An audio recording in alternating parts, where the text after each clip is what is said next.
Good morning students. जैसा कि हमने प्रीवियस क्लास में पढ़ा था पार्ट 9 में प्रोनाउन के बारे में हमने टाइप्स की बात की थी। प्रोनाउन के कुछ सेंटेंस में हमने डिस्कस किया था। मैंने आपको एग्जांपल के जरिए समझाया था पर्सनल प्रोनाउन और रिफ्लेक्सिव प्रोनाउन के बारे में। तो रिफ्लेक्सिव प्रोनाउंस क्या होते हैं देख लीजिए आप।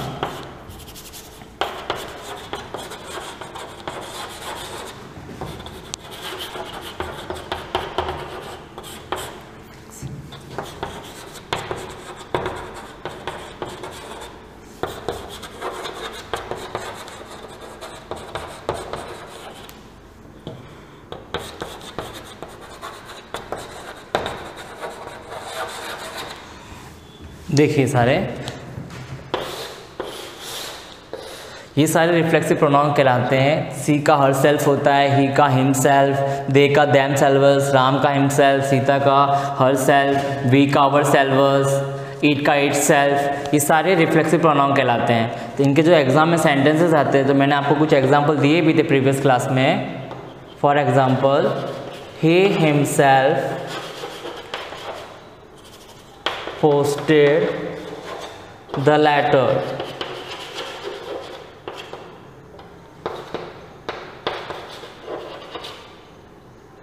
they can do it themselves। देखिए आप अभी सेंटेंस में हमें रिफ्लेक्सिव प्रोनाउन पहचानना है तो आपको फर्स्ट मैंने सेंटेंस दिया ही हिमसेल्फ पोस्टेड द लेटर। तो हिमसेल्फ क्या है, इसके अंदर रिफ्लेक्सिव प्रोनाउन है। सेकंड सेंटेंस में देखिए they can do it themselves. Themselves sentence में क्या है, रिफ्लेक्सिव प्रोनाउन है। तो एग्जाम में तरह आपके जैसे ब्रैकेट में सेंटेंसेस आते हैं कि find out reflexive pronoun in this sentence. तो आपको क्या करना है, इस तरह से सेंटेंस के वो फाइंड करना है। जैसे आपको पता है कि ही का रिफ्लेक्सिव प्रोनाउन क्या होता है, हिमसेल्फ होता है, और दे का देमसेल्व्स। ठीक है।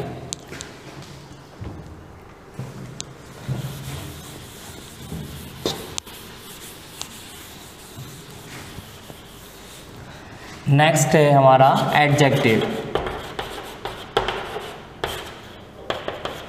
एडजेक्टिव क्या होता है, आपको एडजेक्टिव डेफिनेशन बताएं तो adjective to qualify a noun and pronoun is called adjective. आपको एग्जाम्पल से समझाते हैं तो देखिए example, Ram is a good player. She drank cold water.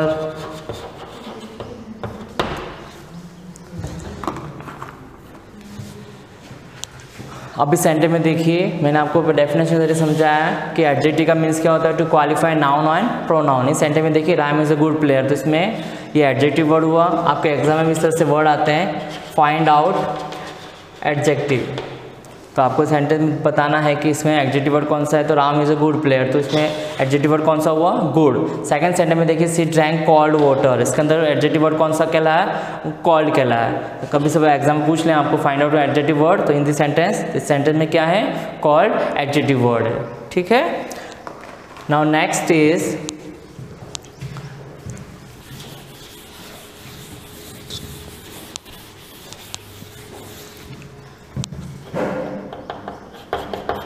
Adverb.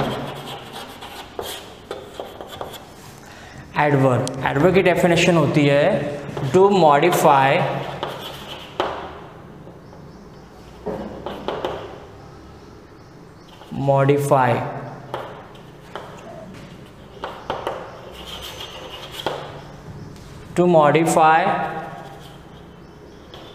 a verb or an adjective is called adverb. For example, he walks slowly. Next, he does well.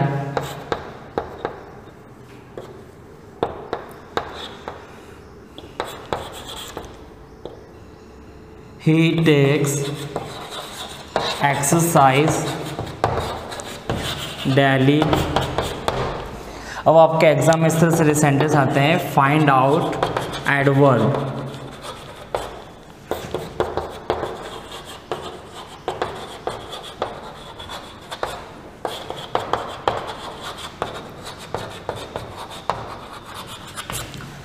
देखिए adverb के sentence आपको exam में से पूछ जाते हैं, मैंने आपको एग्जाम्पल के जरिए मतलब समझाना चाहूँगा। तो he walk slowly, find out adverb in this sentence. तो इसके अंदर किस नीचे अंडर लगाएंगे, स्लोली के नीचे, क्योंकि इस सेंटेंस में इसे ये क्या कर रहा है, मॉडिफाई कर रहा है सेंटेंस में। ही डज वेल, आपको सेंटेंस में देखिए इसमें किस नीचे अंडर करेंगे, वेल के नीचे। और लास्ट वाले सेंटेंस में किसके नीचे अंडर करेंगे, डेली। इन तीनों सेंटेंस में ये हमारे एडवर्ब्स कहलाए। फर्स्ट वाले में स्लोली है, सेकंड वाले में वेल एंड द लास्ट वाले में डेली। ये सारे एडवर्ब्स कहलाते हैं। अंडरस्टूड? नाउ नेक्स्ट,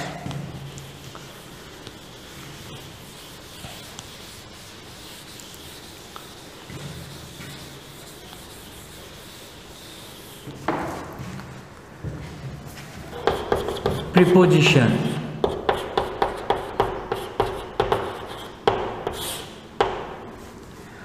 देखिए आपने प्रीवियस क्लास में बहुत बार पढ़ा होगा प्रीपोजिशंस क्या होते हैं। फॉर एग्जांपल हम एग्जांपल देखेंगे इसके। He was standing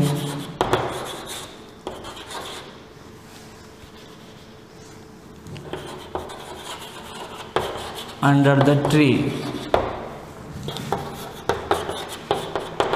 I live at Salumbar.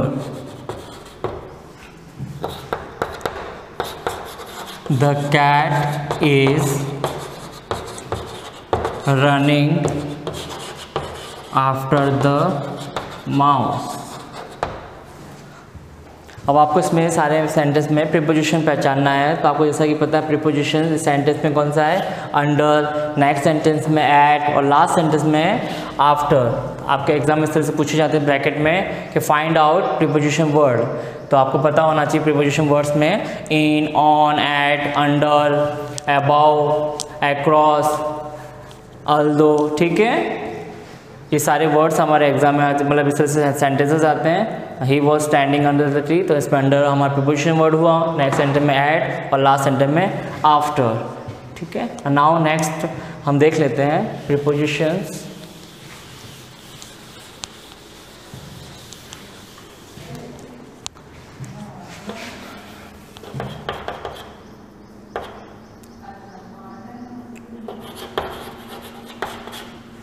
अब हम वर्ब, नेक्स्ट हमारा जो टाइप्स है वो वर्ब है।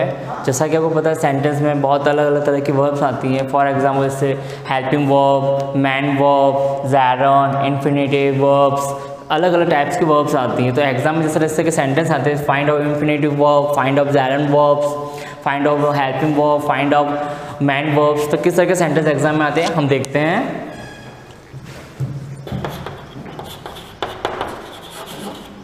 Bird like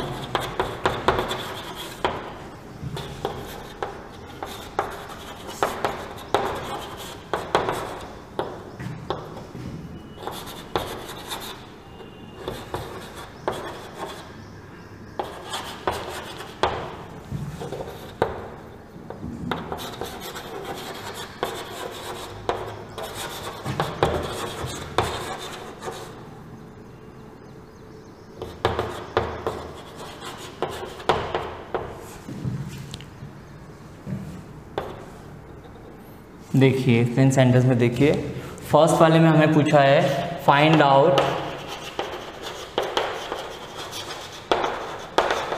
infinitive, find out gerund, find out helping verb.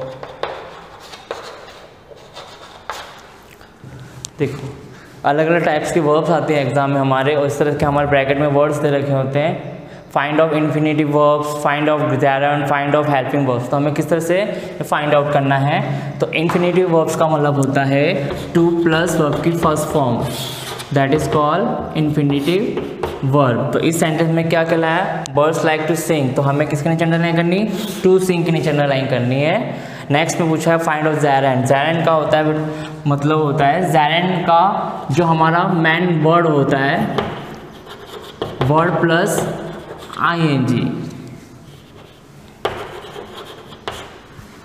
जो मैन सेंटेंस में वर्ड होता है उसे आईएनजी वर्ड होता है, उसे ज़ायरन कहते हैं। फॉर एग्जांपल देखिए सेंटेंस में smoking is bad for our health, तो इसमें किसके नीचे अंडरलाइन करेंगे हम? स्मोकिंग। इस सेंटेंस में ज़ैर एंड वर्ब ये कहलाती हैं।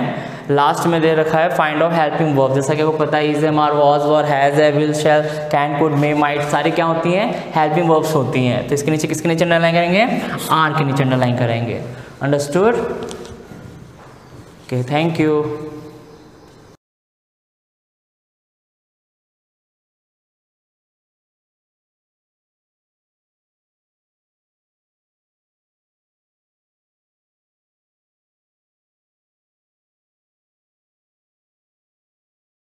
गुड मॉर्निंग बच्चों। वीडियो लेक्चर सीरीज़ में हम डिस्कस कर रहे हैं रेडॉक्स अभिक्रियाओं के प्रकार, टाइप्स ऑफ रेडॉक्स अभिक्रियाएं। पिछले लेक्चर्स में हमने डिस्कस किया था टाइप्स ऑफ रेडॉक्स रिएक्शंस में संयोजन या योग अभिक्रियाएं, कॉम्बिनेशन और एडिशन रिएक्शंस, डीकम्पोजिशन या अपघटन अभिक्रियाएं, विस्थापन यानी डिस्प्लेसमेंट रिएक्शन। डिस्प्लेसमेंट में मैंने 2 एग्जाम्पल दिए थे आपको, मेटल डिस्प्लेसमेंट रिएक्शन और नॉन मेटल डिस्प्लेसमेंट रिएक्शन। ये हमने यानी कि धातु विस्थापन अभिक्रियाएं और अधातु विस्थापन अभिक्रियाएं। आज हम पढ़ेंगे असमानुपातन अभिक्रियाएं। असमानुपातन अभिक्रियाएं होती हैं डिसप्रपोर्शनल रिएक्शंस, ऐसी रिएक्शंस जिसमें एक ही पदार्थ की एक ही ऑक्सीकरण अवस्था क्या होती है? ऑक्सीडाइज्ड भी होती है और अपचयित भी होती है। ये रिएक्शंस आपके आगे भी काम आएगी, जब आप 7 चैप्टर्स पढ़ेंगे उसमें आएगी, और आगे आप 12th में भी इसके बारे में अच्छे से डिस्कस करेंगे। तो असमानुपातन अभिक्रिया के नाम से भी रिएक्शन आ सकती है। किसे कहते हैं? तो एक ही पदार्थ का, जैसे मैं एक एग्जाम्पल देती हूँ आपको, Cl2 की NaOH से रिएक्शन करवाते हैं, Cl2 की NaOH से रिएक्शन कराते हैं तो क्या बनता है? NaOCl प्लस NaCl और क्या फॉर्म होता है? H2। अब देखिए आप कि इस रिएक्शन में अगर हम देखें तो किसका ऑक्सीडेशन हो रहा है और किसका अपचयन। तो आप एक काम कर सकते हैं, हम सबका निकालते हैं। जैसे फ्री स्टेट में तो Cl2 का कितना हो गया? 0, Na का कितना? +1 और पूरे OH का कितना? -1, ठीक है ना। फिर यहाँ आओ आप, Na का कितना, और अगर इसको अलग भी देना चाहो तो इसका कितना? -2 और इसका कितना? +1। अगर अलग से चाहो और चाहो तो आप ऐसे भी दे सकते हो। इधर देखो, Na का कितना? +1, O का कितना गिनोगे? NaOCl आप निकालोगे तो यहाँ पे Cl2 का 0 है और यहाँ पे कितना आ जाएगा? -1, और यहाँ पे कितना आ जाएगा इसका? +1, और यहाँ पे कितना आ जाएगा इसका? -2। आप निकाल के देखिए, इसका +1, इसका -1, और यहाँ पे इसका +1 और इसका -2। अब आप देखिए किसका चेंज हो रहा है? Cl2, इसका Na का देखो, यहाँ पे भी +1 है, यहाँ पे भी कोई लेना देना नहीं। ऑक्सीजन का यहाँ पे भी -2 है, यहाँ पे भी -2 और यहाँ पे भी -2। किसका चेंज हो रहा है? Cl2 का 0 से क्या हो रहा है? +1, और Cl2 का ही 0 से क्या हो रहा है? -1। यानी एक ही पदार्थ की ऑक्सीकरण अवस्थाएं रिड्यूस भी हो रही है और ऑक्सीडाइज्ड भी हो रही है। यानी Cl2 से +1 और Cl2 से -1। यहाँ पे हो रहा ऑक्सीडेशन और यहाँ पे हो रहा रिडक्शन। तो हम कैसे पता लगाएं कि, तो आपको क्या करना बेटा, हर जो एलिमेंट है उसका आप क्या कर दो? ऑक्सीडाइजिंग नंबर है उसके ऊपर लिख दो। जैसे मैंने लिखा, ऊपर लिखो नीचे लिखो। यानी इसके देखो Cl2 का मैंने फ्री स्टेट में 0 लिख दिया, यहाँ पे Na का था मैंने +1 कर दिया, यहाँ ऑक्सीजन का था तो मैंने क्या कर दिया? -2 कर दिया, और हाइड्रोजन का क्या कर दिया? +1। यहाँ देखो, सोडियम का +1, ऑक्सीजन का -2, आप निकालोगे तो भी यही आएगा। आप निकाल के ट्राई कर सकते हैं। और Cl का कितना आ गया? +1। अगर आप देखो कैसे निकला, Cl का +1 कैसे आया? NaOCl, इसका निकालना अपने को, तो इसका कितना? +1, ऑक्सीजन का कितना होता है? -2 प्लस x = 0, +1 -2 प्लस x = 0, -2 और कितना हो गया? -1, x - 1 = 0 और x = कितना हो गया? +1। आप आराम से निकाल सकते हो। तो ये ऐसे आप पूरा लिख लो तो आपको पता चल जाएगा। तो इसमें Cl2 का यानी इसी जो सब्सटेंस का यानी इसी पदार्थ का यह मॉलिक्यूल है, तो पदार्थ में मॉलिक्यूल्स भी हो सकते हैं और आयंस भी। तो इसी मॉलिक्यूल्स का क्या हो रहा है, Cl+ में क्या हो रहा है ऑक्सीडेशन और Cl- में क्या हो रहा है रिडक्शन। तो एक ही ऐसी रिएक्शंस जिसमें रेडॉक्स रिएक्शंस हो, रेडॉक्स रिएक्शन हो रही है, एक का ऑक्सीडेशन एक का अपचयन है ना, एक का ऑक्सीडेशन हो रहा है और एक का रिडक्शन हो रहा है, लेकिन उसमें एक ही पदार्थ की ऑक्सीकरण अवस्थाएं क्या होती है अपचयन, यानी इसी पदार्थ का ऑक्सीकरण भी हो रहा है और अपचयन भी हो रहा है। ऐसी रिएक्शंस क्या कहलाती हैं, असमानुपातन रिएक्शंस, या इंग्लिश में बोलते हैं ऑटो ऑक्सीडेशन रिडक्शन रिएक्शन या डिसप्रपोर्शनल रिएक्शंस। तो आप ऑटो ऑक्सीडेशन रिडक्शन रिएक्शन बोल सकते हैं और डिसप्रपोर्शनेशन रिएक्शंस भी बोल सकते हैं। असमानुपातन रिएक्शन ये अच्छा सा नाम हो जाएगा ऑटो ऑक्सीडेशन रिडक्शंस इंग्लिश में, और हिंदी में असमानुपातन अभिक्रियाएं। तो ये बहुत सारी रिएक्शंस है, जैसे एक एग्जांपल और ले सकते हो आप, Cl2+ OH- ClO- प्लस ये बेसिक मीडियम में रिएक्शन हो रही है Cl- प्लस H2। अब देखिए आप यहाँ पे 0, अगर ऑक्सीजन का देखो जाएगा तो आपको क्या रहेगा, यहाँ पे ऑक्सीजन का -2 और हाइड्रोजन का कितना आएगा +1, यहाँ पे हाइड्रोजन का +1 और ऑक्सीजन का -1, इस Cl का अकेला है तो -1, और यहाँ पे अब ClO- का Cl निकालिए आप, X ऑक्सीजन का -2 = -1, X = -1 और ये +2 = +1। यहाँ देखिए आप, अब देखिए आप यहाँ से Cl2 से ClO ऑक्सीडेशन और Cl2 से ही Cl में क्या हो रहा है रिडक्शन, यानी एक ही पदार्थ का ऑक्सीडेशन और रिडक्शन हो रहा है। तो ऐसी रिएक्शंस जिसमें एक ही सब्सटेंस का ऑक्सीडेशन और अपचयन हो, ऐसी अभिक्रियाएं क्या कहलाती हैं, ऑक्सीकरण और अपचयन कहलाती हैं। तो आप समझ में आ गए हो टाइप्स ऑफ रेडॉक्स रिएक्शन। अब हम करेंगे किसी भी अभिक्रिया को संतुलित कैसे करते हैं, या कोई अभिक्रिया दे रखी उसको हम बैलेंस कैसे करते हैं। तो आई होप आपको ये टॉपिक अच्छे से समझ में आ गया होगा। अब हम डिस्कस करेंगे किसी भी अभिक्रिया को बैलेंस करना।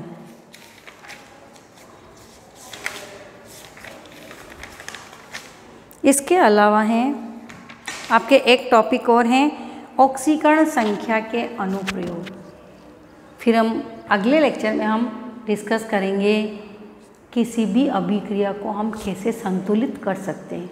ऑक्सीकरण जो संख्या है, नंबर ऑफ ऑक्सीडेशन नंबर है, उसके क्या क्या एप्लीकेशंस हैं, उसके क्या क्या यूज हैं। सबसे पहले किसी भी जो determine the strength of acid, first हैं ऑक्सीकरण अंक के अनुप्रयोग। आपके रेडॉक्स रिएक्शंस के अनुप्रयोग चैप्टर में नहीं है, लेकिन ऑक्सीकरण अंक के अनुप्रयोग है। यानी ऑक्सीकरण अंक अगर हमको पता है तो उसका हम यूज़ कहाँ कहाँ कर सकते हैं। Applications of oxidation number English में और हिंदी में इसके अनुप्रयोग। सबसे पहले अम्ल की सामर्थ्य ज्ञात करने में, अम्ल की स्ट्रेंथ सामर्थ्य, to determine the strength of acid, कि कोई एसिड कितना स्ट्रॉन्ग है या कितना वीक है हम कैसे पता लगा सकते हैं, वो हम ऑक्सीडेशन नंबर से बता सकते हैं। फॉर एग्जाम्पल अगर आपको दे रखा है, ये देखिए परक्लोरो एसिड HClO3 HClO2 और HClO, ये आपके 4 एसिड हैं। अब इसमें सबसे स्ट्रॉन्ग कौन सा एसिड होगा तो हम कैसे डिटरमाइन करेंगे? आप देखिए, हम क्या करेंगे, ऑक्सीडेशन नंबर काउंट करेंगे। किसमें? इसमें Cl का, इसमें भी Cl का, इसमें भी Cl का और इसमें भी Cl का। आप देखिए, क्योंकि इन सब में हाइड्रोजन का +1 है और ऑक्सीजन का -2 है, तो हमको किसका काउंट करना पड़ेगा? हैलोजन का। तो देखिए, क्योंकि ये हैलोजन एसिड्स हैं, ये परक्लोरिक है, क्लोरस हैं, ये मैं ये बताऊंगी आगे जब हम पढ़ेंगे। तो सबसे पहले कि इन अम्ल की स्ट्रेंथ को हम कैसे, तो जो अम्ल की स्ट्रेंथ होती है वो ऑक्सीडेशन नंबर के प्रोपोर्शनल होती है। जो अम्ल की सामर्थ्य होती हैं वो ऑक्सीडेशन अंक के क्या होती हैं? समानुपाती होती है, प्रोपोर्शनल होती है। अब देखिए, आप अगर इसका निकालेंगे आप, तो देखिए +1 इसका निकालना है x, 4 दूनी 8, 8 में से 2 8, तो -8 = 0, x - 7 = 0 और x = कितना? यहाँ पे Cl कितना है? +7। यहाँ निकालेंगे HClO3 की, +1 + x -6 = 0, x - 5 = 0 और x = कितना हो जाएगा? यहाँ Cl का ऑक्सीडेशन नंबर कितना? 5। यहाँ आएंगे हम HClO2 में, +1 + x -4 = 0, x - 3 = 0 और x = +3, यानी +3। इसमें निकालेंगे HClO4 में, +1 + x -2 = 0, x - 2 में से 1 चला गया तो x - 1 = 0 और x = +1। यानी कि अब आपको ये 4 एसिड दे रखे हैं, तो सबसे ज़्यादा स्ट्रॉन्ग एसिड कौन सा होगा? अभी मैंने बताया कि हम ऑक्सीडेशन नंबर अगर हमको पता है तो किसी भी एसिड की स्ट्रेंथ को हम काउंट कर सकते हैं। ये देखिए आप, +7 +5 +3 +1, सबसे ज़्यादा स्ट्रॉन्ग कौन सा होगा? ये, क्योंकि इसका सबसे ऑक्सीडेशन नंबर ज़्यादा है, फिर उसके बाद ये, फिर उसके बाद और ये, फिर उसके बाद ये। तो हम किसी भी एसिड कितना स्ट्रॉन्ग है वो उसकी ऑक्सीडेशन नंबर से बता सकते हैं। दूसरा है, ऐसे कैसे हम बेस की स्ट्रेंथ को बता सकते हैं। दूसरा, ये फर्स्ट हो गया आपके अम्ल की सामर्थ्य ज्ञात करनी। दूसरी हम बेस यानी क्षार की सामर्थ्य भी बता सकते हैं। बेस कि कोई जो बेस है यानी क्षार हैं वो स्ट्रॉन्ग है या वीक। जो क्षार की सामर्थ्य होती हैं वो उल्टा होता है इसका, जस्ट क्षार की सामर्थ्य क्या होता है? इन्वर्सली प्रोपोर्शनल टू ऑक्सीकरण अंक। यहाँ पे तो अम्ल के जितना ऑक्सीकरण ज़्यादा होगा वो ज़्यादा प्रबल यानी स्ट्रॉन्ग, और यहाँ पे क्या होगा? ऑक्सीकरण अंक जितना कम होगा वो बेस उतना ही स्ट्रॉन्ग होगा। फॉर एग्जाम्पल, जैसे NaOH MgOH का होल ट्वाइस, AlOH का होल थ्राइस, और लास्ट आपके सिलिकॉन हाइड्रोक्साइड। अब सबसे ज़्यादा स्ट्रॉन्ग ये है, क्यों? क्योंकि अगर ऑक्सीडेशन निकालते हैं तो देखिए सोडियम का +1, इसमें Mg का कितना आएगा? +2, इसमें एल्यूमिनियम का कितना आएगा? +3, और इसमें सिलिकॉन का कितना आएगा? +4। तो सबसे कम किसका? NaOH का, मैं Na का, क्योंकि इसमें सब में OH का तो कितना -1 ही है। आप निकाल के देख लेंगे, आराम से पता चल जाएगा। मैं देखो एक का बता देती हूँ। जैसे फॉर एग्जांपल इसका निकालना है X, और OH का मैंने पूरे का कितना गिना? -1, तो +4 -1 = 0 और x = क्या हो जाएगा? -4 = 0 और x = क्या हो जाएगा? 4। ऐसे कैसे ही x - 3 = 0, 3 आ जाएगा, क्योंकि OH का पूरे का काउंट करना -1। तो क्षार की सामर्थ्य क्या होती हैं? उसके ऑक्सीकरण अंक की क्या होती है? व्युत्क्रमानुपाती होती है, इन्वर्सली प्रोपोर्शनल होती है। तो जितनी ऑक्सीडेशन नंबर कम आएगा उसकी क्षारकता उतनी ही कम होगी, उसकी सामर्थ्य उतनी उस क्षार की कम होगी। तो आज बच्चों हमने डिस्कस किया कि अम्ल की सामर्थ्य और क्षार की सामर्थ्य हम क्या कर सकते हैं, ऑक्सीकरण अंक अगर हमको पता है तो हम काउंट कर सकते हैं। और भी इसके एप्लीकेशंस हैं, वो हम नेक्स्ट लेक्चर में डिस्कस करेंगे। थैंक यू बच्चों।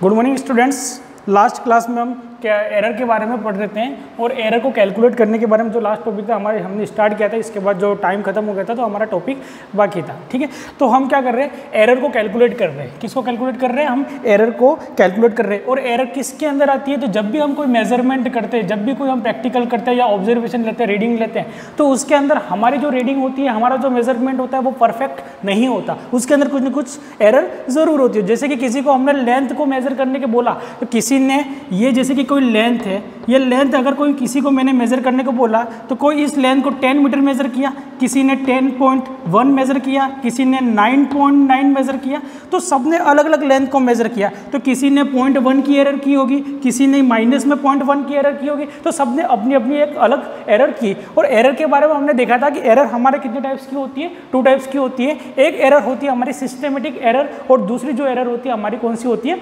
Random error. सिस्टमेटिक एरर को हमने 3 पार्ट में डिवाइड किया था। एक होती थी हमारी इंस्ट्रूमेंटल एरर, दूसरी थी टेक्निक एरर और तीसरी थी पर्सनल एरर। ठीक है, तो सिस्टमेटिक जो एरर है उसको हम रेक्टिफाई कर सकते हैं, सिस्टमेटिक एरर को हम रेक्टिफाई कर सकते हैं। पर जो दूसरी जो हमारी एरर थी रैंडम एरर, उसको हम रेक्टिफाई नहीं कर सकते, क्योंकि जो रैंडम एरर होती है वो अननोन रीजन से पैदा होती है। किसे आती है एरर, अननोन रीजन से। और जो सिस्टमेटिक एरर होती है वो या तो इंस्ट्रूमेंटल डिफेक्टिव के कारण आती है, या टेक्निक जो हमारा तरीका है मेजरमेंट का वो गलत हो सकता है, तो उससे एरर बन सकती है। इसके बाद या फिर पर्सनल एरर, जैसे कि ह्यूमन के अंदर डिफेक्टिव है, यानी कोई लेंथ को मेजर कर रहा है, किसी के आईज में डिफेक्ट है, तो वो लेंथ को मेजर करने में कोई ना कोई एरर निकालेगा जरूर। ठीक है, तो वो जो एरर थी हमारी कौन सी एरर थी, सिस्टमेटिक एरर। तो सिस्टमेटिक जो एरर है उसको हम रेक्टिफाई कर सकते हैं, और रैंडम एरर को भी हम रेक्टिफाई कर सकते हैं with the help of probability. बाकी किसी की हेल्प से हम रैंडम एरर को रेक्टिफाई नहीं कर सकते। तो किसी भी एरर को अगर हमको मेजर करना है, एरर को मेजर करना है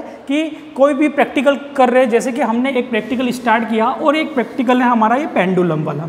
पेंडुलम की ये जो लेंथ है वो एल है और यहाँ से रिजिड है, यानी यहाँ से कैसा है, पेंडुलम हमारा फिक्स है। जैसे ही इस पेंडुलम को हमने डिस्टर्ब किया, ये डिस्टर्ब जैसे हमने डिस्टर्ब किया यानी एक्स इसको डिस्प्लेस कराया और यहाँ पर लाके हमने फ्री कर दिया, यहाँ पर लाके हमने फ्री कर दिया, तो ये पेंडुलम जब यहाँ से यहाँ गया वापस मीन पोजीशन पर आया। ये जो पोजीशन है पेंडुलम की कौन सी पोजीशन है, मीन पोजीशन है। कौन सी पोजीशन है, मीन पोजीशन है।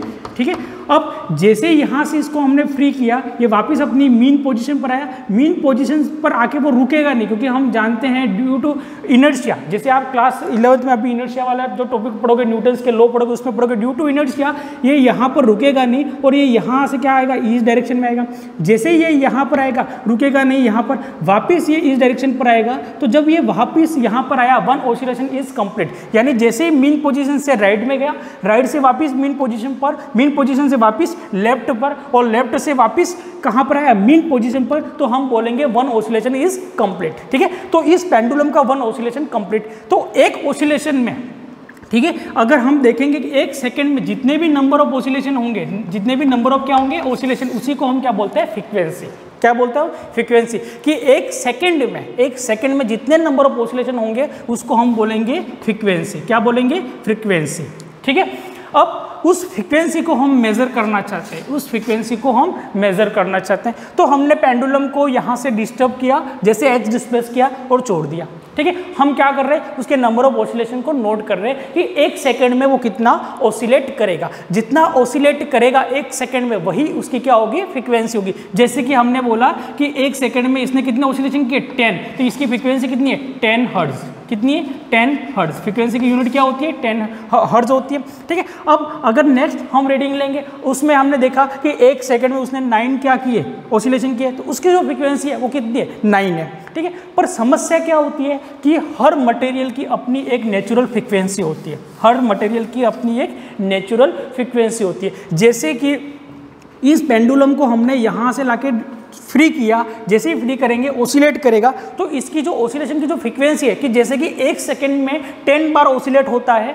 तो जब भी हम करेंगे तो 1 सेकंड में कितनी बार होगा, 10 बार ही होगा। तो ये क्या, इसकी एक नेचुरल फ्रीक्वेंसी है। अब किसी भी ऑब्जेक्ट की जो नेचुरल फ्रीक्वेंसी होती है वो कभी भी चेंज नहीं होती। अब चेंज अगर इसकी ये जो लेंथ है वो फिक्स है, ये जो पेंडुलम जिस मटेरियल का बना हुआ है वो मटेरियल भी हम चेंज नहीं कर रहे हैं, तो इसकी अपनी एक नेचुरल फ्रीक्वेंसी है, वो फ्रीक्वेंसी कभी भी चेंज नहीं होंगी। ठीक है, हमारा टॉपिक ये नहीं है, हम किसको समझ रहे हैं, हम एरर को समझ रहे हैं और एरर को हम कैलकुलेट करना चाहते हैं। तो जैसे इसकी जो ऑसिलेशंस है, नंबर ऑफ ऑसिलेशंस है इन 1 सेकेंड, वो कैसे फिक्स है, क्योंकि हमने बोला कि इसकी ये लेंथ है पेंडुलम की कैसी है, फिक्स है। पेंडुलम जिस मटेरियल का बना हुआ है वो भी फिक्स है, हम चेंज नहीं कर रहे। और हम देख रहे जैसे हमारी वॉच को हम ऑन करेंगे और देखेंगे 1 सेकंड में कितने ऑसिलेशन हुए। ठीक है, ऐसे ऐसे हम कितनी 4 या 5 रीडिंग लेंगे और हम देखेंगे हर रीडिंग में हमारे क्या होगा, कभी तो हम टाइम को ये जैसे ये पेंडुलम यहाँ से फ्री हुआ और हम देखेंगे कि इसको यहाँ से जैसे फ्री किया और ये इतने तक आ गया, इसके बाद हम वॉच ऑन की, कभी हम वॉच को पहले ऑन कर देंगे, कभी हम वॉच को बाद में ऑन करेंगे, तो वो जो हमारी जो एरर होगी, जो पर्सनल एरर होगी, उसके कारण यहाँ पर कुछ ना कुछ इसकी फ्रीक्वेंसी में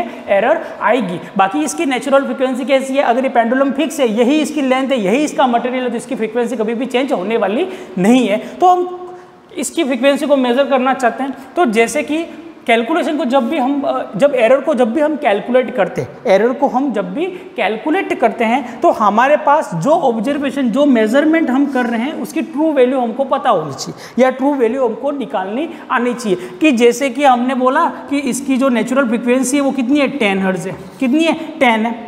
ठीक है, अब हम कैलकुलेशन में हमने निकाली, वैल्यूज निकाली, वो हमारी आई 9.1 आई, कितनी आई, 9.1। हमने जो मेजरमेंट किया, हमने जो रीडिंग ली, उसके हिसाब से हमारी जो एरर आई वो कितनी आई, 9.1 आई। अब 9.1 आई तो हम 10 में से माइनस कर देंगे 9.1, तो हमने देखा कि 0.9 हमारी क्या आ गई, एरर आ गई। कब पता चला हमको 0.9 हमारी एरर है, जब हमको इसकी ट्रू वैल्यू पता थी कि इस पेंडुलम की जो नेचुरल फ्रीक्वेंसी है वो कितनी है, 10 हर्ट्ज है। अगर ये हमको नहीं पता होगी तो हम इसकी जो एरर है उसको कैलकुलेट नहीं कर सकते। तो एरर हम मीन वैल्यू, ट्रू वैल्यू हम कैसे फाइंड आउट करेंगे। तो सबसे पहले हमारे पास कैलकुलेशन करने के लिए, मेजरमेंट यानी एरर को कैलकुलेट करने के लिए हमारे पास क्या होना चाहिए, तो हमारे पास होनी चाहिए ट्रू वैल्यू। कौन सी वैल्यू होनी चाहिए, ट्रू वैल्यू।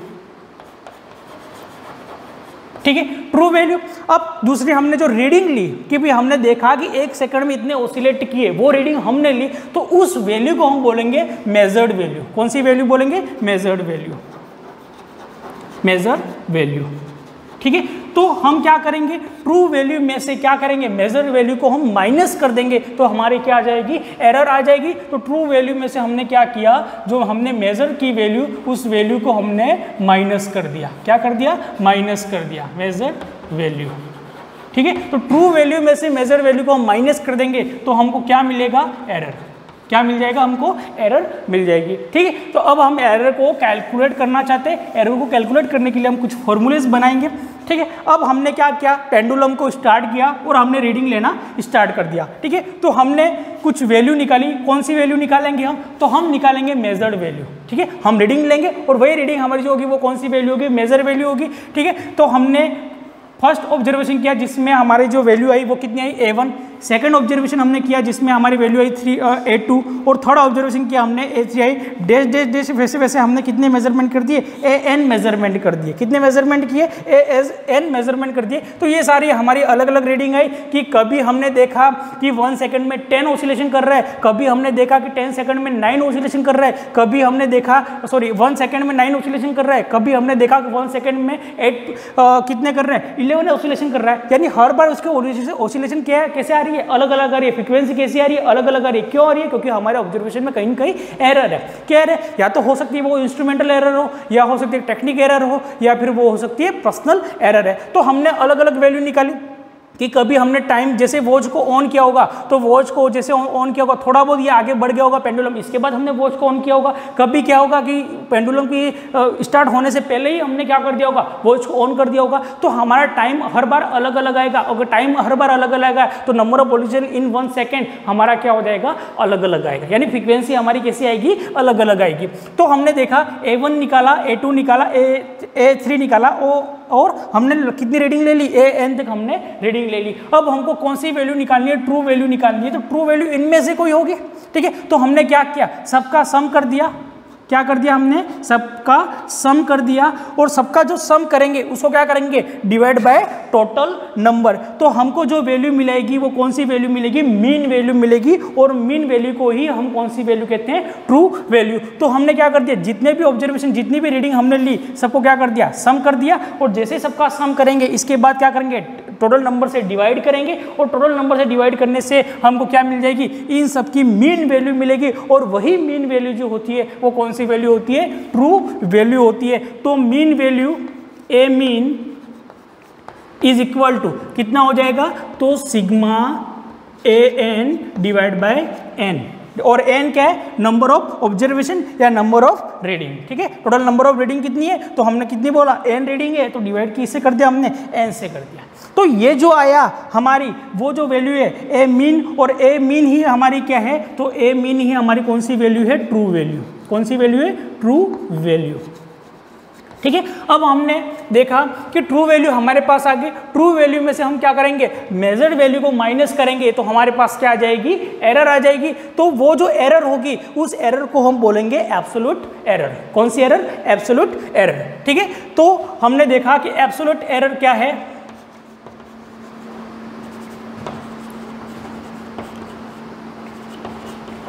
एब्सोल्यूट एरर, ठीक है। अब एब्सोल्यूट एरर कैसे निकालेंगे हम, तो हम कैसे निकालेंगे, ट्रू वैल्यू में से मेजर वैल्यू को माइनस करेंगे तो जो एरर आएगी वो हमारी कौन सी होगी, एब्सोल्यूट एरर होगी, ठीक है। तो सबसे पहले मीन वैल्यू हमारे पास कौन सी है, तो मीन वैल्यू है हमारे पास ये वाली ए मीन, ठीक है। तो ए मीन में से हमने क्या किया, माइनस किया किसको, A1 को। तो A1 को हमने माइनस किया तो हमारी जो एरर आएगी, जो फर्स्ट रीडिंग में हमारी जो एरर होगी वो एरर कितनी होगी, तो वो एरर होगी डेल्टा A1। और डेल्टा A1 किसको, डेल्टा किसको डिनोट करता है, एरर को, यानी स्मॉल वैल्यू को डिनोट करता है, ठीक है। तो ये हमारी क्या आ गई, एरर कौन सी, फर्स्ट रीडिंग हमने जो ली थी उसमें जो हमारी एरर थी वो कितनी आ गई, डेल्टा A1। वैसे वैसे हमने सेकंड रीडिंग जो ली थी, सेकंड रीडिंग में भी क्या करेंगे हम, मीन वैल्यू में से जो मेजर वैल्यू है हमारी, जो हमने रीडिंग ली थी उसको हम माइनस कर देंगे, यानी A2 को हमने माइनस कर दिया। तो जो हमारी आई वो कौन सी आ गई, A2। कौन सी आ गई, डेल्टा A2, ठीक है। वैसे वैसे हमने क्या कर दिया, ए मीन में से हमने किसको माइनस कर दिया, A3 को माइनस कर दिया। तो जो हमारी जो एरर आ जाएगी वो कितनी आ जाएगी, A3। कितनी आ गई, A3। और हमने ऐसे ऐसे कितने ली वैल्यू, n तक वैल्यू ली है, हमने कितने ऑब्जर्वेशन किए, n तक वैल्यू किए। तो AM माइनस AN, तो जो हमारी जो एरर आ जाएगी वो कौन सी आ जाएगी, डेल्टा AN, ठीक है। तो ये जो एरर आई, इंडिविजुअल जो एरर आई, इसको हम बोलते हैं एब्सोल्यूट एरर। क्या बोलते हैं, एब्सोल्यूट एरर। और एब्सोल्यूट एरर हमने क्या, कि जो इंडिविजुअल जो रीडिंग हमने ली थी उसको हमने क्या, ट्रू वैल्यू में से माइनस किया। तो ये जो वैल्यू आई, ये जो एरर आई, वो एरर कौन सी है, एब्सोल्यूट एरर। कौन सी एरर है, एब्सोल्यूट एरर। अब ये जो एब्सोल्यूट एरर, इतनी सारी जो एरर हमारी आई कि जितनी हमने रीडिंग ली, n तक जितनी भी रीडिंग ली, जितनी एरर आई, इन सभी रीडिंग का एब्सोल्यूट एरर का हम क्या निकालेंगे, मीन निकालेंगे। तो उसको क्या बोलेंगे हम, मीन एब्सोल्यूट एरर। क्या बोलेंगे हम उसको, मीन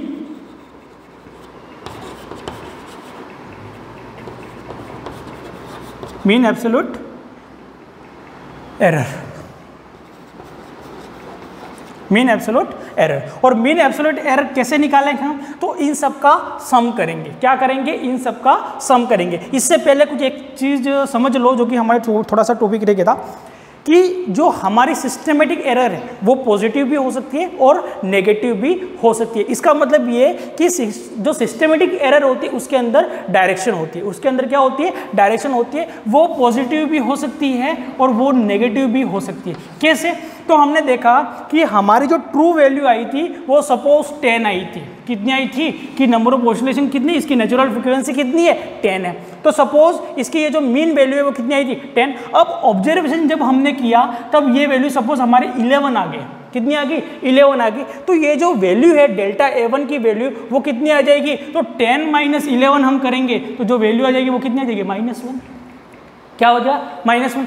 अगर हमारी A2 की वैल्यू कितनी 9 है, A2 की वैल्यू सपोज कितनी है 9 है, और ये जो 10 है तो 10 - 9 करेंगे तो कितनी आएगी 1। तो यहाँ पर -1 एरर आई और यहाँ पर +1 एरर आई, यानी जो हमारी सिस्टमेटिक एरर होती है, सिस्टमेटिक एरर उसकी 2 डायरेक्शन होती है, वो पॉजिटिव भी वैल्यू हो सकती है और नेगेटिव भी हो सकती है। तो जैसे हमने देखा कि यहाँ पर हमारी वैल्यू आई थी -1 और यहाँ पर हमारी वैल्यू आई +1, यानी एक दूसरे को ये कैंसल नहीं करेंगे, कभी भी एक गलती दूसरी गलती को कभी कैंसल नहीं करती, एक गलती दूसरी गलती को और ज़्यादा बढ़ा देती है। तो हम यहाँ पर ये जो -1 है ये +1 आया तो हम इसको कैंसिल नहीं कर देंगे कि डेल्टा A1 को A2 ने क्या कर दिया, कैंसिल कर दिया, इन दोनों ने एक दूसरे को कैंसिल कर दिया, ऐसा नहीं होता है, क्योंकि ये भी एक तरह की गलती है, एरर है, और ये भी एरर है। कोई 2 एरर यानी 2 गलती कभी भी एक दूसरे को कैंसिल नहीं करती, जबकि 2 गलती जो गलती होती है उसको बढ़ा देती है। क्या होती है? बढ़ा देती है। तो हम जो मीन एब्सोल्यूट एरर निकालेंगे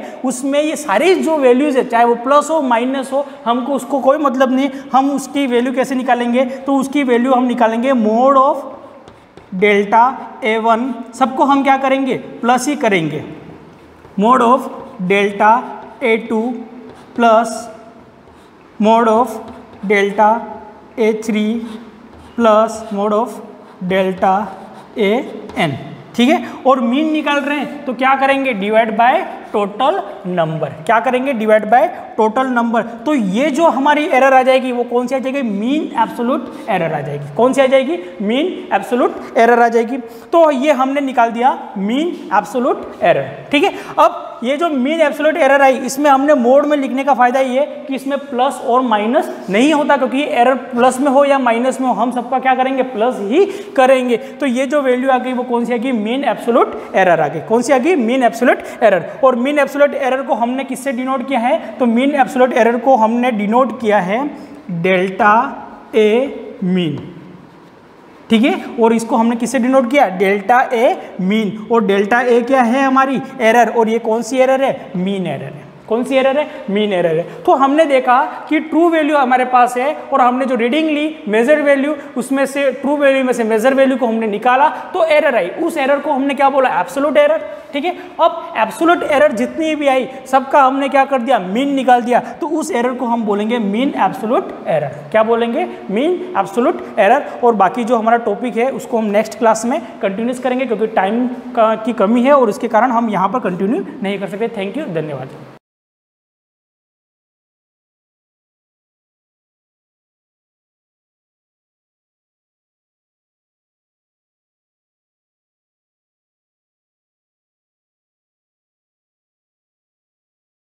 गुड मॉर्निंग एवरीवन। जैसा आप जानते हो कि हमने सेल से स्टार्ट किया था, फर्स्ट चैप्टर आपका था सेल। इसके बाद हमने उससे रिलेटेड जैसे प्लाज्मा मेम्ब्रेन और सेल वॉल के बारे में भी डिस्कस कर ली थी कम्प्लीटली। इसके बाद जो आपका चैप्टर स्टार्ट होता है वो है सेल ऑर्गेनल। जैसे एनसीईआरटी में पढ़ो तो वो कंबाइंड सेक्शन में चलता है, लेकिन आपकी जो पुरानी किताब है उसके हिसाब से ही चल रहा हो। वैसे आपके एनसीईआरटी लगभग हो गई है, ऐसा है मानना, तो ये वाला चैप्टर भी उसके अंदर हो गई। तो ये टॉपिक है एनसीईआरटी के अंदर और चैप्टर जो है वो आपका कंबाइन में है, लेकिन हम यहाँ पे इसको अलग से पढ़ रहे हैं। जैसे हमारा ये तीसरा चैप्टर हो जाएगा, जैसे आपने सेल पढ़ लिया, प्लाज्मा मेम्ब्रेन और सेल वॉल वाला जो दूसरा चैप्टर था वो पढ़ लिया, और आज सेल ऑर्गेनल्स के बारे में पढ़ने वाले। तो सेल ऑर्गेनल्स होते क्या है? तो जैसे मेनली अपन बात करें थे यूकैरियोटिक सेल्स की, प्रोकैरियोटिक की हमने बात की थी, इसके बाद यूकैरियोटिक सेल्स की बात करें तो यूकैरियोटिक सेल्स के अंदर सेल ऑर्गेनल्स प्रेजेंट होते हैं, और हमने कहा था प्रोकैरियोटिक सेल्स के अंदर सेल ऑर्गेनल क्या होते हैं? एब्सेंट होते हैं। अब ये सेल ऑर्गेनल होते क्या? जितनी भी मेटाबॉलिक एक्टिविटी है, हायर ऑर्गेनिज्म जितने भी होते हैं या लोअर भी हो, पर यूकैरियोटिक सेल्स हो तो उनके अंदर स्पेशल टाइप्स के फंक्शन करने के लिए सेल ऑर्गेनल्स प्रेजेंट होते हैं। जैसे माइटोकॉन्ड्रिया हो गया, आपका लाइसोसोम हो गया, गोल्जी बॉडी होगी, एंडोप्लाज्मिक रेटिकुलम हो गया, ये सारे जितने भी है वो क्या है? सेल ऑर्गेनल है। लेकिन आपको ध्यान रखना है प्रोकैरियोटिक सेल्स के अंदर सेल ऑर्गेनल्स क्या होते हैं? एब्सेंट होते हैं, और यूकैरियोटिक के अंदर ये क्या होते हैं? प्रेजेंट होते हैं। इनके बारे में हमने पहले डिस्कस कर लिए। तो सेल ऑर्गेनल वाला चैप्टर स्टार्ट करने से पहले मैं जो यहाँ पे बताने वाला हूँ वो है सबसे पहले साइटोप्लाज्म। साइटोप्लाज्म होता क्या? तो सबसे पहले जो हम पढ़ने वाले वो है आपका cytoplasm.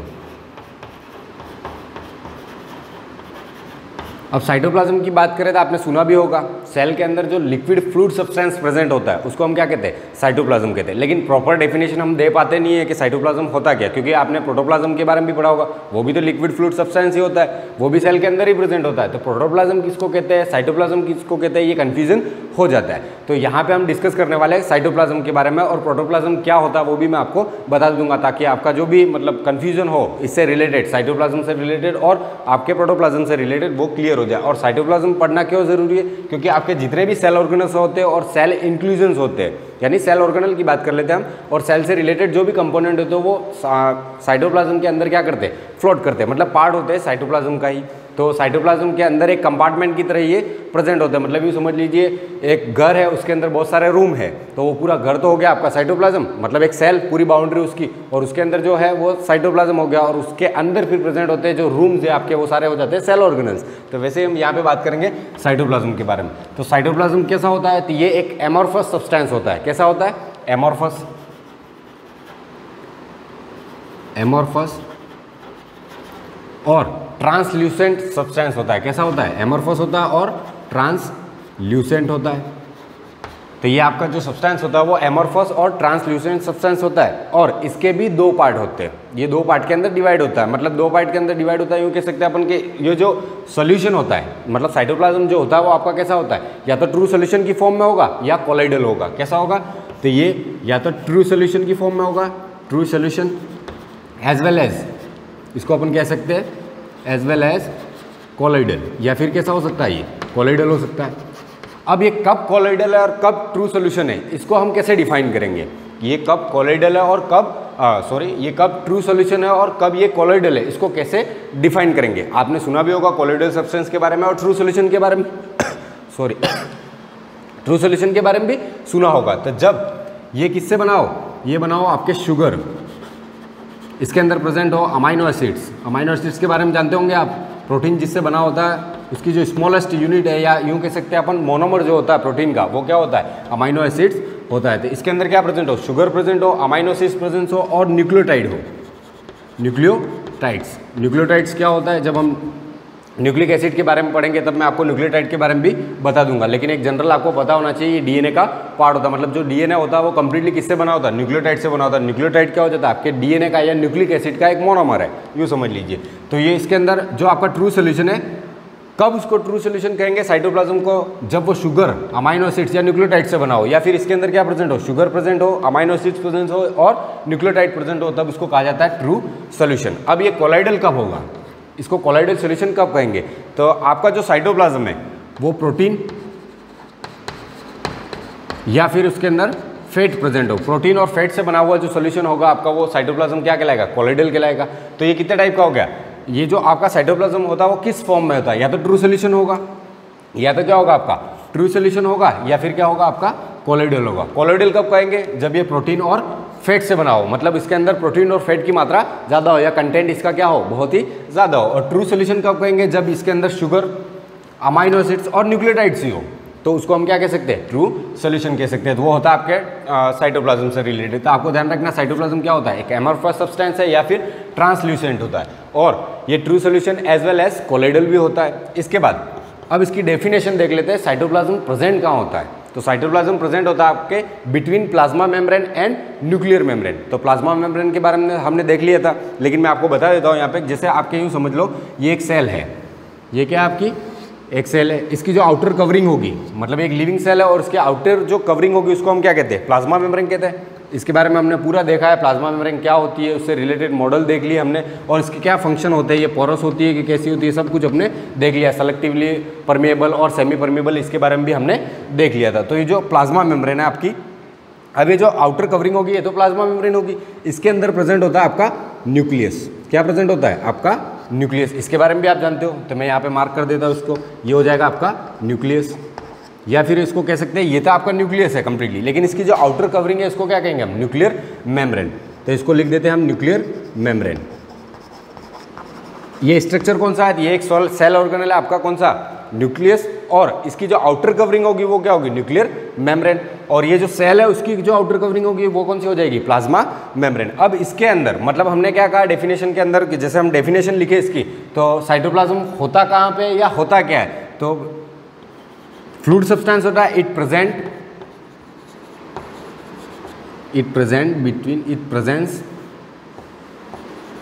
Between plasma membrane and nuclear membrane. मतलब आपकी न्यूक्लियर मेम्ब्रेन और प्लाज्मा मेम्ब्रेन के बीच में जो फ्लूइड सब्सटेंस होता है, या तो ट्रू सॉल्यूशन हो या कोलोइडल हो, जो भी हो, लेकिन वो जो फ्लूइड सब्सटेंस प्रेजेंट होता है उसको हम क्या कहते हैं? उसको हम कहते हैं साइटोप्लाज्म। तो साइटोप्लाज्म क्या हो जाएगा? It presents between plasma membrane and nuclear membrane. जैसे हम बता दें यहाँ पे कि आपकी ये हो जाएगी न्यूक्लियर मेम्ब्रेन और ये हो जाएगा आपका प्लाज्मा मेम्ब्रेन, और इसके बीच में जो भी सब्सटेंस प्रेजेंट होगा, जो फ्लूइडी सब्सटेंस होगा, वो क्या कहलाएगा आपका? वो फ्लूइडी सब्सटेंस आपका कहलाता है साइटोप्लाज्म। तो ये कंप्लीटली चारों तरफ मतलब इसको कवर करेगा, मतलब अंदर जो लिक्विड सब्सटेंस प्रेजेंट होता है उसको हम क्या कहते हैं? साइटोप्लाज्म। तो ये हो जाएगा आपका साइटोप्लाज्म। तो आपको क्लियर हो गया होगा साइटोप्लाज्म होता कहाँ पे। तो साइटोप्लाज्म कहाँ पे होता है? It present between plasma membrane and nuclear membrane. उसके बीच में जो सब्सटेंस प्रेजेंट होता है उसको हम क्या कहते हैं? उसको कहते हैं हम साइटोप्लाज्म। तो ये वाला सब आपको यहाँ पे क्लियर हो गया होगा। इसके बाद मैं बताता हूँ कि जो साइटोप्लाज्म होता है वो डिफरेंशिएट होता है इनटू टू थिंग्स। मतलब जो आपका साइटोप्लाज्म होता है उसको हम डिफरेंशिएट कर सकते हैं दो पार्ट्स के अंदर। अब उसको डिफरेंशिएट कैसे करेंगे? एक होता है आपका साइटोप्लाज्मिक मैट्रिक्स और एक होता है आपका साइटोप्लाज्मिक स्ट्रक्चर। अब ये क्या होता है तो वो देख लेते हैं। तो जो आपका साइटोप्लाज्म होता है यानी cytoplasm is differentiated into two things। दो पार्ट्स के अंदर डिवाइड कर सकते हैं उसको। तो एक हो जाएगा आपका साइटोप्लाज्म मैट्रिक्स और दूसरा हो जाएगा साइटोप्लाज्मिक स्ट्रक्चर। पहला हो जाएगा आपका साइटोप्लाज्मिक मैट्रिक्स और दूसरा हो जाएगा आपका साइटोप्लाज्मिक स्ट्रक्चर। तो ये दो थिंग्स के अंदर डिवाइड होता है। इसको अपन डिफरेंशिएट कर सकते हैं, यानी जो आपका साइटोप्लाज्म है उसको दो पार्ट्स के अंदर अपन उसको क्या कर सकते हैं? डिफरेंशिएट कर सकते हैं। एक होगा उसका पार्ट साइटोप्लाज्मिक मैट्रिक्स और दूसरा होगा साइटोप्लाज्मिक स्ट्रक्चर। अब ये दो पार्ट्स के अंदर हमने मतलब इसको क्या किया? डिफरेंशिएट तो किया, लेकिन होता क्या ये? इसको डिफरेंशिएट करेंगे तो अपन को पता कैसे चलेगा कि ये वाला पार्ट जो है उसको हम साइटोप्लाज्मिक स्ट्रक्चर कह रहे हैं और इसको साइटोप्लाज्मिक मैट्रिक्स कह रहे हैं। तो उसके लिए मैं बता देता हूँ कौन कौन से पार्ट्स इसके अंदर आएंगे। तो इसको मैं क्लीन करता हूँ ऊपर वाले को और इसको हम डिस्कस करेंगे।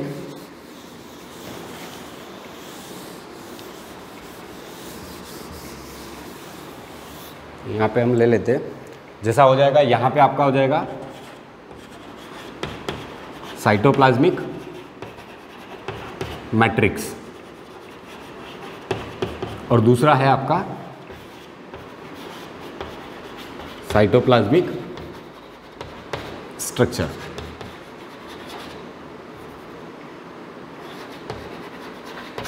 अब देख लेते हैं हम ये होता क्या है। तो जैसा आपका जो साइटोप्लाज्मिक मैट्रिक्स है और यहाँ पे हम देख लेते हैं साइटोप्लाज्मिक स्ट्रक्चर। तो सबसे पहले मैं आपको बता देता हूँ साइटोप्लाज्मिक स्ट्रक्चर होता क्या है। तो साइटोप्लाज्म के अंदर जो सेल ऑर्गेनल प्रेजेंट होते हैं और जो सेल इंक्लूजन होती है, सेल बॉडी या सेल इंक्लूजन्स होती है, उनको हम क्या कहते हैं? Cytoplasmic structure. तो वो वाला पार्ट क्या कहलाएगा? Cytoplasmic structure. यानी उसके अंदर क्या आता है? एक तो आता है सेल ऑर्गेनल्स। अब ये सेल ऑर्गेनल्स होते क्या है तो मैंने आपको बता दिया है, जैसे माइटोकॉन्ड्रिया हो गया, आपका लाइसोसोम हो गया, गोल्जी बॉडी हो गया, एंडोप्लाज्मिक रेटिकुलम हो गया, जिसके बारे में हम पढ़ेंगे। चैप्टर ही हमारा वो है सेल ऑर्गेनल्स, तो उसके बारे में भी हम डिस्कस करेंगे। और दूसरा है हमारा साइटोप्लाज्मिक स्ट्रक्चर के अंदर आने वाला पार्ट हो जाएगा सेल इंक्लूजन्स। तो साइटोप्लाज्म के अंदर ये दो पोर्शन एक साथ जो प्रेजेंट होते हैं उसको हम क्या कहते हैं? Cytoplasmic structure. किसको? सेल ऑर्गेनल और सेल इंक्लूजन वाले पार्ट को मिला के हम क्या कहते हैं? साइटोप्लाज्मिक स्ट्रक्चर कहते हैं उसको। और आपका जो साइटोप्लाज्मिक मैट्रिक्स होता है, अब यहाँ पे ध्यान देना, यहाँ पे कंफ्यूज होना नहीं है। तो आपका जो साइटोप्लाज्मिक स्ट्रक्चर होता है वही किसके अंदर प्रेजेंट होता है? आपके साइटोप्लाज्मिक मैट्रिक्स के अंदर प्रेजेंट होता है, यानी मेन पार्ट होता है आपका साइटोप्लाज्मिक मैट्रिक्स। ये क्या होता है cytoplasmic matrix? It is a site of cell organelles and cell inclusions।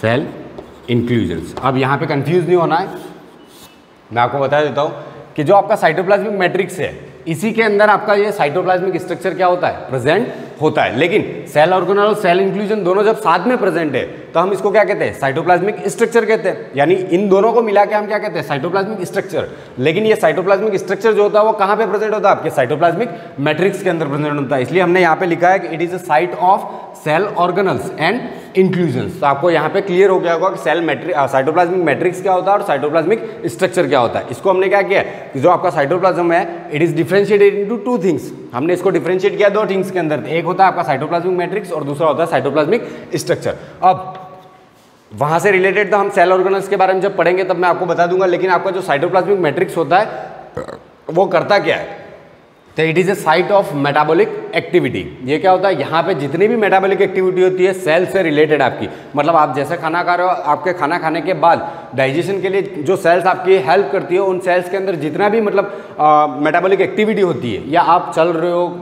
दौड़ रहे हो, या यूँ समझ लो आप कुल मिला के आप जी रहे हो, ठीक है, तो वो सारी जितनी भी सेल्स है वो आपकी इसमें जो हेल्प कर रही है, और जो मेटाबॉलिक एक्टिविटी होती है वो सारी जो मेटाबॉलिक एक्टिविटी होती है वो सेल के अंदर कहाँ पे होती है, साइटोप्लाज्मिक मैट्रिक्स के अंदर। तो इसके अंदर क्या होगा, ऑल मेटाबॉलिक एक्टिविटीज, ये लिख सकते हैं अपन मेटाबॉलिक एक्टिविटीज। अब मेटाबॉलिक एक्टिविटीज सारी किसके अंदर होती है, साइटोप्लाज्मिक मैट्रिक्स के अंदर। एंड इस मेटाबॉलिक एक्टिविटी से रिलेटेड जितने भी एंजाइम्स होते हैं आपके, वो सारे किसके अंदर प्रेजेंट होते हैं, आपके साइटोप्लाज्मिक मैट्रिक्स के अंदर प्रेजेंट होते हैं। तो हम लिख सकते हैं ऑल एंजाइम्स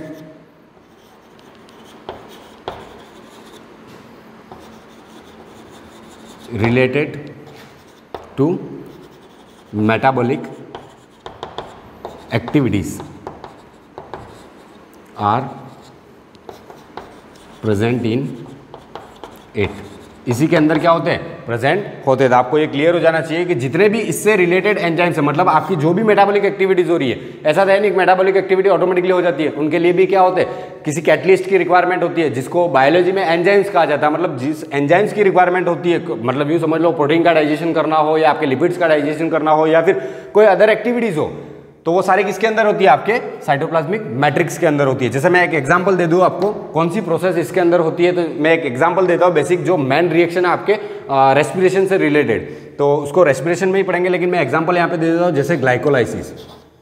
ग्लाइकोलाइसिस एक ऐसी प्रोसेस है जो साइटोप्लाज्म के अंदर कंप्लीट होती है, और साइटोप्लाज्म में भी हम जब क्लियरली पढ़ रहे हैं इसको, ये किसके अंदर होगी, साइटोप्लाज्मिक मैट्रिक्स वाले पार्ट के अंदर कंप्लीट होती है। कौन सी, ग्लाइकोलाइसिस वाली प्रोसेस। इसके बाद ये क्या फंक्शन करता है, सारे फंक्शन इसी से रिलेटेड है, क्योंकि जब सेल ऑर्गेनल पढ़ोगे तो आप सेल ऑर्गेनल्स के बारे में पढ़ोगे, यानी साइटोप्लाज्मिक स्ट्रक्चर के बारे में। तो हम मैट्रिक्स के बारे में पढ़ रहे हैं, यानी हम किसके बारे में पढ़ रहे हैं, साइटोप्लाज्म के बारे में ही पढ़ रहे हैं। तो ये तो हो गया मेटाबॉलिक एक्टिविटी से रिलेटेड। इसके बाद ये क्या करता है, तो सूडोपोडिया फॉर्मेशन और वेसिकल फॉर्मेशन में हेल्प करता है, help in formation of pseudopodia. अब ये क्या होता है, तो सूडोपोडिया को हम फॉल्स फिट भी कहते हैं, सूडोपोडिया एंड वेसिकल फॉर्मेशन। तो मैं यहाँ पे क्लियर कर देता हूँ आपको ये सूडोपोडिया होता क्या है। जैसे अमीबा देखा होगा आपने, जब फूड कैप्चरिंग करता है, आपने देखा होगा, मतलब आप देख नहीं सकते उसको, लेकिन जब आपने पढ़ा हो उसके बारे में मैं बताता हूँ। सूडोपोडिया का मतलब होता है फॉल्स फिट। क्या होता है, फॉल्स फिट, मतलब पैर तो है नहीं लेकिन पैर जैसा स्ट्रक्चर बना लेते हैं वो, तो सूडोपोडिया वही होता है। और वेसिकल फॉर्मेशन, अब हमने जब सेल के बारे में पढ़ा था, एंडोसाइटोसिस और एक्सोसाइटोसिस के बारे में हमने डिस्कस की थी, जब मैंने आपको बताया था कि ये प्लाज्मा मेम्ब्रेन फूड को एंगल्फ कैसे करती है, उसके बारे में हमने डिस्कस की थी। तो ये जो आपका सूडोपोडिया होता है वो वही है, वेसिकल फॉर्मेशन, यानी आपकी जो प्लाज्मा मेम्ब्रेन है वो क्या हो जाती है, जैसे यहाँ पे कोई फूड पड़ा हुआ है तो ये क्या होती है, मॉडिफाई होती है, और मॉडिफाई होकर क्या करती है, वेसिकल बनाती है या सूडोपोडिया बनाती है, और फिर क्या करेगी, इस फूड को एंगल्फ करने में हेल्प करेगी। तो ये जो होता है वो साइटोप्लाज्मिक मैट्रिक्स की वजह से ही होता है, यानी सूडोपोडिया फॉर्मेशन में हेल्प कौन करता है, आपका साइटोप्लाज्मिक मैट्रिक्स करता है। और कैसे करता है वो भी हम डिस्कस करेंगे। और जितने भी डिस्ट्रीब्यूशन है, मतलब ऑल डिस्ट्रीब्यूशन, जो भी आपका सेल से रिलेटेड जितने भी डिस्ट्रीब्यूशन है, जैसे एटीपी फॉर्मेशन हो रहा है या कुछ भी हो रहा है, तो वो सारे डिस्ट्रीब्यूशन, मतलब डिस्ट्रीब्यूट करने का, यानी प्रॉपर डिस्ट्रीब्यूशन करने का काम कौन करता है, आपका साइटोप्लाज्मिक मैट्रिक्स करता है। अब इससे रिलेटेड जितना भी बाकी रह गया आपका, वो हम नेक्स्ट क्लास में इसको डिस्कस करेंगे। Thank you.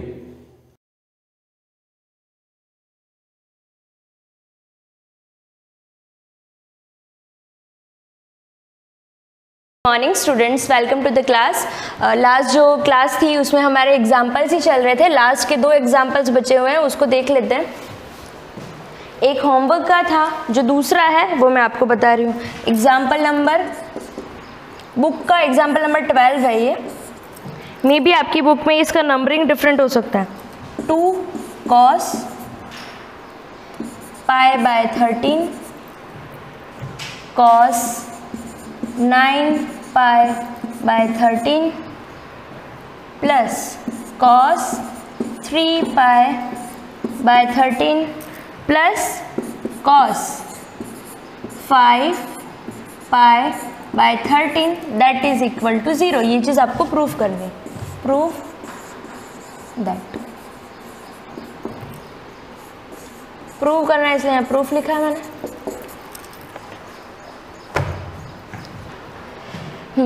LHS को लेना है, आंसर उसका 0 लाना है। तो फर्स्टली ये काम है कि LHS जैसा लिखा है वैसा वैसा पूरा लिख लो। 2 cos pi by 13 cos 9 pi by 13 plus cos 3 pi by 13 plus cos 5 pi by 13। Okay, अब इस चीज़ को जब हम ऑब्जर्व करते हैं तो हमको पता चलता है, यहाँ लिखा है 2 cos, एक एंगल है पाई by 13, second cos 9 pi by 13, दोनों ही डिफरेंट एंगल है। तो इसको पढ़ेंगे 2 cos A into cos B। तो इसका फॉर्मूला हमको पता है, 2 cos A into cos B that is equal to cos A plus B plus cos A minus B। Now यहाँ पर A का वैल्यू क्या है? A के प्लेस पर कौन है? पाई बाय 13। B के प्लेस पर कौन है? 9 पाई बाय 13। 9 pi by 13। अब करना कुछ नहीं है, बस वैल्यूज पुट करनी है इसमें। तो क्या बनेगा? cos A plus B। तो cos A प्लस B यानी कि पाई बाय 13 प्लस 9 पाई बाय 13, क्या बचा? Plus cos A minus B। cos A minus B यानी कि 9 पाई, सॉरी पाई, ये इसका जो वैल्यू है A का वैल्यू यहाँ पे रख देंगे, पाई बाय 13 माइनस 9 पाई बाय 13 और बाकी चीज़ें एज इट इज़ लिख लेंगे। प्लस cos 3 पाई बाय 13 और इधर क्या है? प्लस में ही है cos 5 pi by 13।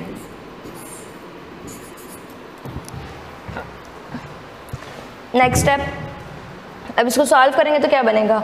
13 as LCM, pi plus 9 पाई 10 पाई हो जाएगा, 10 पाई बाय 13। तो फर्स्ट जो term I cos 10 pi by 13 plus यहाँ पे क्या होगा? 13 पाई माइनस 9 पाई। तो यहाँ 13 पाई नहीं, एज एलसीएम 13 लेंगे, पाई माइनस 9 पाई हो जाएगा माइनस का 8 पाई। तो minus 8 pi by 13 minus 8 pi by 13 plus cos 3 pi by 13। वो चीज़ें तो चलती रहेगी यहाँ पर। Plus cos 3 pi by 13 plus cos 5 pi by 13। ठीक है, सॉल्व करेंगे इसको। cos, अब यहाँ देखो, यहाँ क्या लिखा? 10 पाई बाय 13। हमको क्या करना है? इसका पूरा का सम 0 लेकर के आना है। तो ये चीज़ तो हमने फॉर्मूला से लेके आई, ये वैल्यू ऑलरेडी यहाँ पर थी। तो ये कोशिश कर सकते हैं कि इफ़ यहाँ पर 4 टर्म्स हैं तो वो चारों टर्म, अगर जैसे ये फर्स्ट टर्म ये मान लेते 3 पाई बाय 13, तो अगर इन केस हमारे पास negative of cos 3 pi by 13 आ जाता है या फिर negative of cos 5 pi by 13 आ जाता है तो आपस में कैंसिल आउट हो जाएगा। सिमिलर टर्म में से सिमिलर टर्म माइनस होती है तभी 0 आता है। तो ये इनका वैल्यू भी कुछ इनके आसपास का होना चाहिए। यहाँ 3 पाई बाय 13 आ रहा है, हम कोशिश करेंगे कि क्यों ना इसको भी 3 पाई बाय 13 के फॉर्म में लिखा जा सकता है या नहीं। तो इसमें हम ट्राई करेंगे, इसको लिख सकते हैं, हमको चाहिए क्या? 3 चाहिए, तो हम यहाँ पर 10 को क्या लिख सकते हैं? 13 ऐसा नंबर लेना है जो 13 से डिविजिबल हो। तो 13 जिस नंबर को 13 से पूरा डिवाइड कर सकते हैं ऐसा नंबर चूज करेंगे। तो विच इज 13 के पास वाला लेना है, तो 13 ही डिवाइड होता है, तो इसको हम 10 की जगह क्या लिख सकते हैं, 13 पाई माइनस 3 पाई अपॉन 13। यहाँ पर cos माइनस एक्स लिखा है, हम जानते हैं cos minus X is equal to cos X, तो ये एज इट इज यहाँ पे लिख लेंगे 8 pi upon 13 plus cos 3 pi upon 13 plus cos 5 pi upon 13। Separate करेंगे तो क्या बनेगा, cos pi minus 3 pi upon 13 plus again 3 पाई वाली टर्म तो आ गई, क्या बचा 5। तो हम क्या इसको ऐसा कुछ लिख सकते हैं, जैसे फर्स्ट थिंग 8 को ऐसे फॉर्म में लिखना है जहाँ पर 13 अवेलेबल हो, तो 8 को 13 की फॉर्म में लिख सकते हैं। 13 में से क्या माइनस करें या क्या प्लस करें, ऑब्वियसली माइनस करेंगे तभी 8 मिलेगा। 13 में से क्या माइनस करें कि हमारे पास 8 आ जाए, तो हम इसको लिख सकते हैं 13 pi minus 5 pi upon 13 plus cos 3 pi upon 13 plus cos 5 pi upon 13।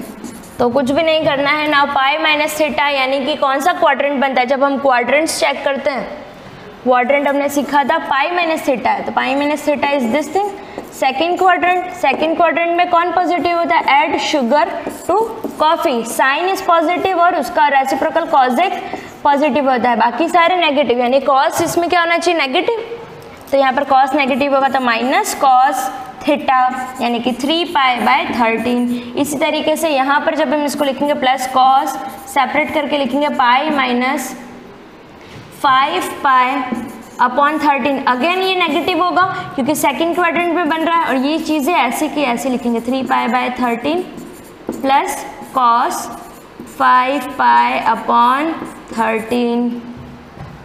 Now जब इसको सॉल्व करेंगे तो हमारे पास आएगा माइनस कॉस 3 पाई बाय 13। यहाँ पर भी सेकंड क्वाड्रेंट बन रहा है इसलिए कॉस जो होगा वो नेगेटिव होगा, माइनस कॉस थीटा यानी कि 5 pi by 13 plus cos 3 pi by 13 plus cos 5 pi by 13। ये जो चीज़ है इसके आगे का लिखा हुआ था। नाउ यहाँ पर देखो माइनस का cos 3 पाई बाय 13 प्लस का cos 3 पाई बाय 13 कैंसिल हो जाएगा, माइनस cos 5 पाई बाय 13 यहाँ पर प्लस का cos 5 बाय 13 कैंसिल हो गया। आंसर क्या आया, 0 equal to RHS, hence proved. ठीक है, इसी तरीके से एक और क्वेश्चन है, जैसे आपकी बुक में भी है, ये बुक का एग्जाम्पल नंबर 13 है।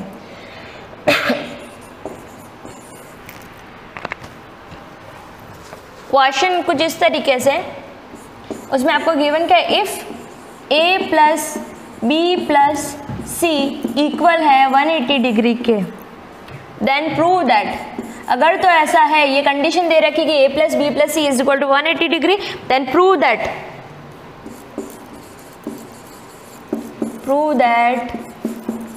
क्या प्रूव करना है आपको कि sine a plus sine b plus sine c is equal to 4 cos a by 2। पूरा टर्म यहीं पर देख लो,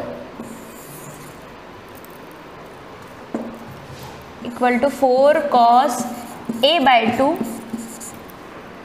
into cos b by 2 into cos c by 2।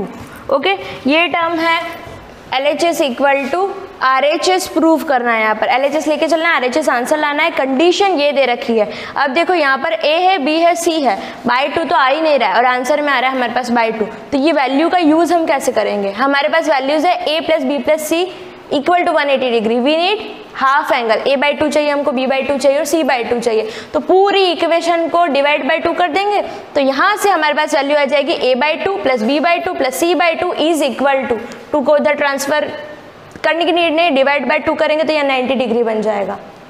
Okay, now अब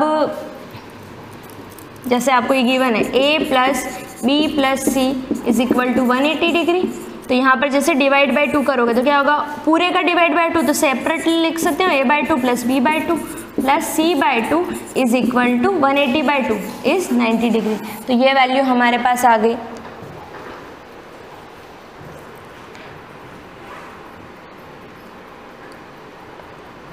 अब इसके बाद फर्स्टली LHS लेके चलोगे sine A plus sine B, तो यहाँ पर डायरेक्टली फॉर्मूला लगाना है sine A plus sine B का, जो है आपका 2 sine A plus B by 2 into cos A minus B by 2, वो अप्लाई करना है। यहाँ पर साइन सी है, हमको डबल एंगल्स चाहिए।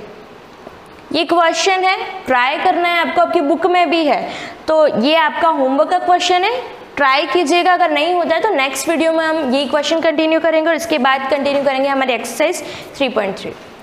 Thank you.